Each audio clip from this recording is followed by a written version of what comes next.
നമസ്കാരം. മഹാഭാരതത്തിലെ പഞ്ചമവേദമായ മഹാഭാരതത്തിലെ പഞ്ചരത്നങ്ങളെ കുറിച്ച് പറഞ്ഞുകൊണ്ടാണ് മഹാഭാരത വിചാരം നമ്മൾ ആരംഭിച്ചത്. പഞ്ചരത്നങ്ങളിൽ വളരെ വിശേഷമായതും മഹാഭാരതത്തിനു പുറത്തു കടന്ന് മഹാഭാരതത്തെക്കാൾ പ്രചാരം സിദ്ധിച്ചതുമായ ശ്രീമദ് ഭഗവത്ഗീതയെ കുറിച്ച് രണ്ടു വാക്കുകൾ ഇന്ന് പറയാം.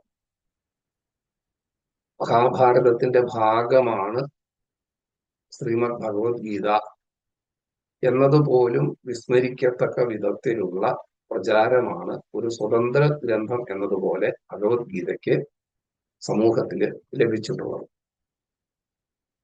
ശ്രീകൃഷ്ണ അർജുന സംവാദമായി കുരുക്ഷേത്ര രണഭൂമിയിൽ അരങ്ങേറുന്നതാണ് ഭഗവത്ഗീത. യഥാർത്ഥത്തിൽ വളരെ രസകരമായ പശ്ചാത്തലം ഇതിന് പിന്നിലുണ്ട്. കുരുക്ഷേത്ര യുദ്ധം അനിവാര്യമായിരിക്കുന്ന ഒരു സന്ദർഭത്തിൽ എല്ലാ അനുരഞ്ജന ശ്രമങ്ങളും പരാജയപ്പെട്ടിരിക്കുന്ന ഒരു സന്ദർഭത്തിൽ കൗരവപക്ഷത്തെ നേതാവായ ദുര്യോധനനോട് അദ്ദേഹത്തിന്റെ അമ്മാമനായ ശകുനി ഇങ്ങനെ പറഞ്ഞു: ദുര്യോധന, യുദ്ധം അനിവാര്യമായിരിക്കുന്ന സമയത്ത് പരമാവധി ആളുകളെ നമ്മുടെ പക്ഷത്ത് ചേർക്കുക. അങ്ങനെ വേണമല്ലോ, എല്ലാ ആളുകളെയും ക്യാൻവാസ് ചെയ്ത് നമ്മുടെ പക്ഷത്തേക്ക് കൊണ്ടുവരിക. അതിന്റെ ഭാഗമായിട്ട് നീ ദ്വാരകയിൽ പോകണം. ശ്രീകൃഷ്ണ ഭഗവാനെ, ദ്വാരകാധിപനായ ശ്രീകൃഷ്ണനെ നമ്മളോടൊപ്പം നിൽക്കാൻ ക്ഷണിക്കണം എന്ന് പറഞ്ഞു. ഇത് കേട്ട ദുര്യോധനൻ അമ്മാവനോട്, ശകുനി അമ്മാവനോട് പറഞ്ഞു: എന്ത് വിഡ്ഢിത്തമാണ് ഈ പറയുന്നത്? ശ്രീകൃഷ്ണൻ പാണ്ഡവരുടെ ആളല്ലേ. പാണ്ഡവർക്ക് വേണ്ടി നമ്മുടെ സഭയിൽ ദൂതിന് വന്നത് ശ്രീകൃഷ്ണനല്ലേ.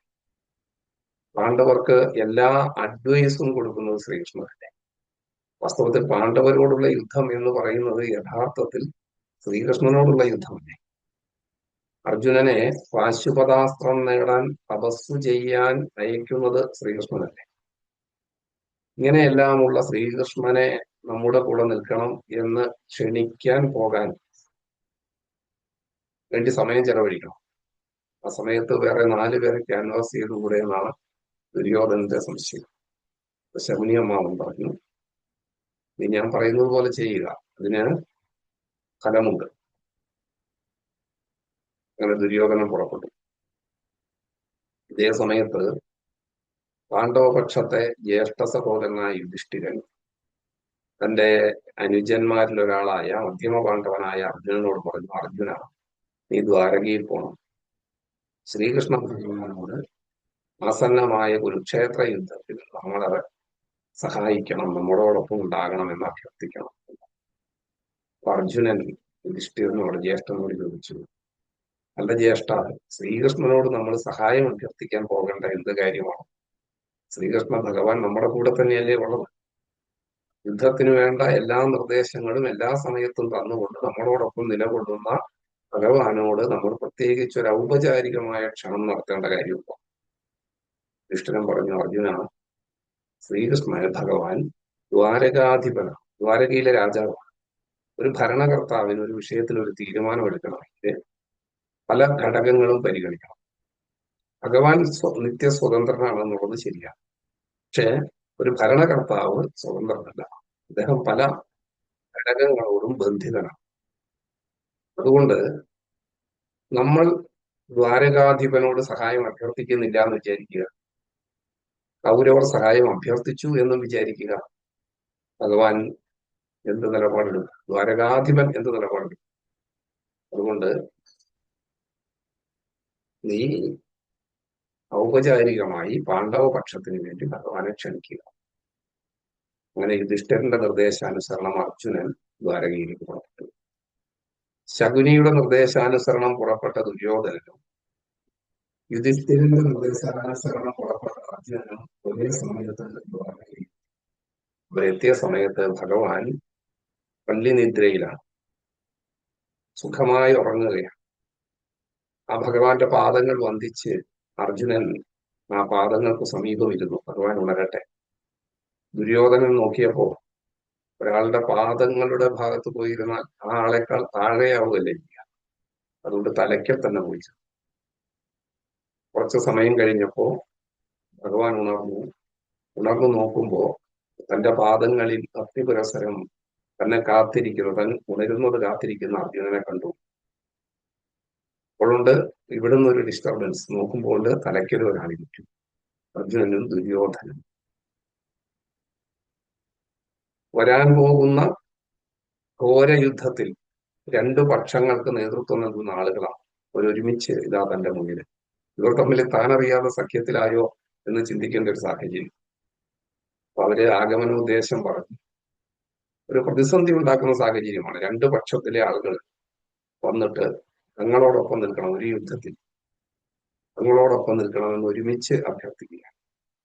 നമ്മളൊക്കെ ചിലപ്പോൾ ഇത്തരത്തിലുള്ള സാഹചര്യങ്ങളെ നേരിടും. തെരഞ്ഞെടുപ്പ് സമയത്ത് എതിർ സ്ഥാനാർത്ഥികൾ വോട്ടഭ്യർത്ഥിക്കാൻ വേണ്ടി ഒരേ സമയത്ത് നമ്മളെ സമീപിച്ചു കഴിഞ്ഞാൽ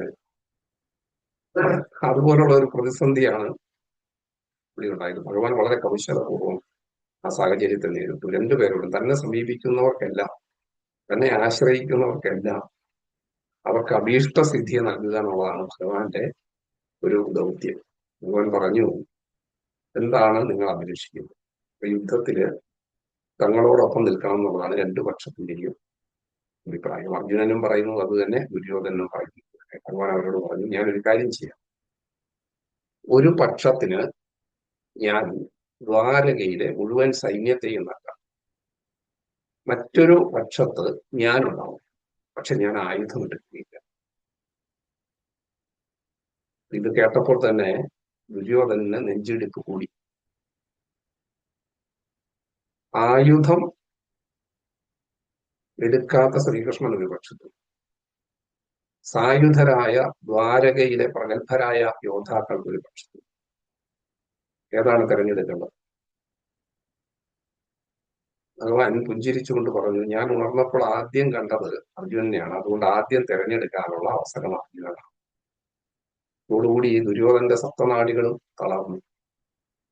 ദുര്യോധനൻ സായുധ സൈന്യത്തെ ആണ് ആഗ്രഹിക്കുന്നത്. അർജുനൻ സായുധ സൈന്യത്തെ തെരഞ്ഞെടുത്താൽ ആയുധമെടുക്കാത്ത കൃഷ്ണനെയാണ് എടുക്കുക. ഒരു യുദ്ധത്തിൽ ആയുധമെടുക്കാത്ത ആളെ കൊണ്ട് എന്താ കാര്യം? ഒരാളുടെ ശാപ്പാട് കൂടുതൽ ചെലവാകുന്നല്ലേ. അങ്ങനെ ദുര്യോധനൻ അസ്വസ്ഥനായി നിൽക്കുമ്പോൾ അതാ കൃഷ്ണനോട് അർജുനൻ പറയുന്നു, ഭഗവാനെ, ഞങ്ങൾക്ക് അങ്ങയെ മാത്രം മതി, ഭഗവാനെ മാത്രം മതി, മറ്റൊന്നുമില്ല. ഭഗവാൻ പറഞ്ഞു, ശരി, അങ്ങനെയാവട്ടെ.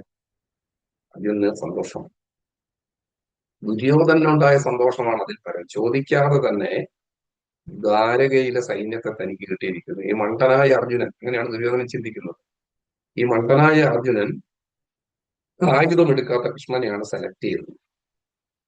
അതുകൊണ്ട് ഞാൻ ചോദിക്കാതെ തന്നെ സായുധ സൈന്യത്തെ തനിക്ക് ലഭിച്ചിരിക്കുന്നു. ശകുനി അമ്മാവന്റെ ബുദ്ധി അപാരം. അദ്ദേഹം പറഞ്ഞതുകൊണ്ടാണല്ലോ ഈ ഗോൾ അച്ചീവ് ചെയ്യാൻ കഴിഞ്ഞത്. ഇങ്ങനെയൊക്കെ ദുര്യോധനൻ ചിന്തിച്ചു. രണ്ടാളും മടങ്ങി. ഭഗവാനെ സമീപിച്ച രണ്ടുപേരും സന്തുഷ്ടരായി മടങ്ങി. ഭഗവാനെ പ്രതിരോധത്തിലാക്കാനാണ് ശകുനി ശ്രമിച്ചത് എങ്കിൽ ആ പ്രതിരോധം അവിടെ ഒട്ടും ഉണ്ടായില്ല. ഇവിടെ സ്വാഭാവികമായും നമ്മൾ ചിന്തിക്കുന്ന ഒരു കാര്യമുണ്ട്, ഇതിൽ ആരുടെ സെലക്ഷൻ ആയിരുന്നു ശരി? ഭഗവാൻ മാത്രം മതി കൂടെ എന്ന് തീരുമാനിച്ച അർജുനന്റെ സെലക്ഷനാണോ, സായുധ സൈന്യം, യുദ്ധത്തിന് സായുധ സൈന്യമാണ് വേണ്ടത്, അത് സെലക്ട് ചെയ്യുക എന്ന തീരുമാനമെടുത്ത ദുര്യോധനന്റെ തീരുമാനമായിരുന്നു ശരി എന്ന് ഒരു ചോദ്യം ഇവിടെ വരുന്നു. ഈ ചോദ്യത്തിന്റെ യഥാർത്ഥ ഉത്തരം കിട്ടണമെങ്കിൽ നമ്മൾ കുരുക്ഷേത്ര രണാങ്കണ ഭൂമിയിലേക്ക് എത്തണം. യുദ്ധത്തിന് ഉത്സുകരായി രണ്ട് സൈന്യവും നിൽക്കുന്ന ആ സന്ദർഭത്തിലേക്ക് എത്തണം. അപ്പോൾ ആ രണ്ട് സൈന്യത്തിന്റെയും മധ്യത്തിലേക്ക് സേനയോർ ഉഭയോർ മധ്യേ രഥം സ്ഥാപയമേ അച്യുത എന്ന് അർജുനൻ പറയുകയും ശ്രീകൃഷ്ണൻ ആ രഥം രണ്ട് സൈന്യങ്ങളുടെയും മധ്യത്തിൽ കൊണ്ടുവയ്ക്കുകയും ചെയ്യുന്ന ആ സന്ദർഭത്തിലേക്ക് എത്തണം. അതായത് ശ്രീമദ് ഭഗവത്ഗീത ഉപദേശിക്കപ്പെടുന്ന സന്ദർഭത്തിലേക്ക് എത്തണം. ആ സമയത്ത് അർജുനൻ തളർന്നു വീണപ്പോൾ നേതാവ്, യുദ്ധത്തിന്റെ പ്രധാന പോരാളി തളർന്നു വീണപ്പോൾ കൗരവര് വിജയാഹ്ലാദം മുഴക്കി. യുദ്ധമില്ലാതെ തന്നെ തങ്ങൾ വിജയിച്ചു എന്നവർ ആഹ്ലാദിച്ചു. ആ സമയത്താണ് ഭഗവാന്റെ വിശിഷ്ടമായ ഉപദേശം വീണകർണങ്ങളിലേക്ക് നിപതിച്ചത്. ശ്രീമദ് ഭഗവത്ഗീത. ആ ഗീതോപദേശത്തിനൊടുവിലാണ് ക്ലൈബ്യം ആസ്മഗമ പാർത്ഥ നൈതത്വയുപപദ്ധ്യതേ ക്ഷുദ്രം ഹൃദയ ദൗർബല്യം തെക്തോത്തിഷ്ഠ പരന്തപ എന്ന ആഹ്വാനം കേട്ടുകൊണ്ട് അർജുനൻ ഉണർന്നെഴുന്നേറ്റ് ആയുധമേന്തി ഉദ്രോത്സുകനായി നിലകൊണ്ടു. ഈ സമയത്ത് കൃഷ്ണൻ കൂടെ ഇല്ലായിരുന്നെങ്കിൽ, ഈ ഉപദേശം കൂടെ ഇല്ലായിരുന്നെങ്കിൽ, ഈ അമൃതവാണി കൂടെ ഇല്ലായിരുന്നെങ്കിൽ ആ പാണ്ഡവപക്ഷത്തിന്റെ പരാജയമായിരുന്നു സംഭവിക്കുക. പിന്നിൽ എത്ര സൈന്യം ഉണ്ടായിരുന്നു എന്ന് പറഞ്ഞിട്ടും കാര്യമില്ല. നേതാവ് ആത്മവിശ്വാസത്തോടുകൂടി എഴുന്നേറ്റ് നിൽക്കാത്തിടത്തോളം പിന്നിലുള്ള സൈന്യങ്ങൾക്കൊന്നും ചെയ്യാൻ സാധിക്കും. അപ്പോൾ ദുര്യോധനന്റെ സെലക്ഷൻ അല്ല, അർജുനന്റെ സെലക്ഷനാണ് ശരി എന്ന് നമുക്ക് വ്യക്തമാക്കി തരുന്ന സന്ദർഭമാണ് ഗീതോപദേശത്തിന്റെ ഈ സന്ദർഭം. ഗീത അമൃതമാണ്. മഹാഭാരതം ഒരു അമൃതത്തിന്റെ കഥ പറഞ്ഞുകൊണ്ടാണ് സമാരംഭിക്കുന്നത്. ആദിപർവത്തില് ഗരുഡോപാഖ്യാനമുണ്ട്. ആ ഗരുഡോപാഖ്യാനത്തിൽ ഗരുഡൻ ഇന്ദ്രലോകത്ത് നിന്നും അമൃത് കൊണ്ടുവരികയും മറ്റും ചെയ്യുന്ന ഒരു കഥ പറയും. അതുപോലെ മഹാഭാരതം നമുക്ക് സമ്മാനിക്കുന്ന വിശിഷ്ടമായ അമൃതമാണ് ഗീതാമൃതം. സർവോപനിഷദോ ഗാവോ ദോഗ്ധ ഗോപാലനന്ദന പാർത്ഥോ വത്സ സുധീർഭോക്ത ദുഗ്ധം ഗീതാമൃതം മഹത് എന്ന് ഗീതയെ കുറിച്ച് ഗീതാധ്യാന ശ്ലോകത്തിൽ പറയും. അങ്ങനെയുള്ള വിശിഷ്ടമായ ഗീതാമൃതമാണ് മഹാഭാരതത്തിലെ വിശിഷ്ടമായ ഒരു രത്നം, ഒരു നിധി. അനർഘമായ നിധിയാണ് ശ്രീമദ് ഭഗവത്ഗീത. മഹാഭാരതം ആ വിശിഷ്ടമായ നിധിയെ നമുക്ക് സമ്മാനിച്ചിരിക്കുന്നു. ഭാരത ജനതയ്ക്ക്, ലോക ജനതയ്ക്ക് മഹാഭാരതം സമ്മാനിച്ചിരിക്കുന്നു. അനർഘങ്ങളായ പഞ്ചരത്നങ്ങളെ കൊണ്ട്, അതിവിശിഷ്ടങ്ങളായ ആഖ്യാനങ്ങളെ കൊണ്ടും ഉപാഖ്യാനങ്ങളെ കൊണ്ടും സമ്പന്നമായ മഹാഭാരതത്തിലൂടെ, മഹാഭാരത സമുദ്രത്തിലൂടെ ബഹുദൂരം സഞ്ചരിക്കാൻ നമുക്ക് ഏവർക്കും സാധ്യമാകട്ടെ എന്ന് പ്രാർത്ഥിക്കുന്നു. നമസ്കാരം.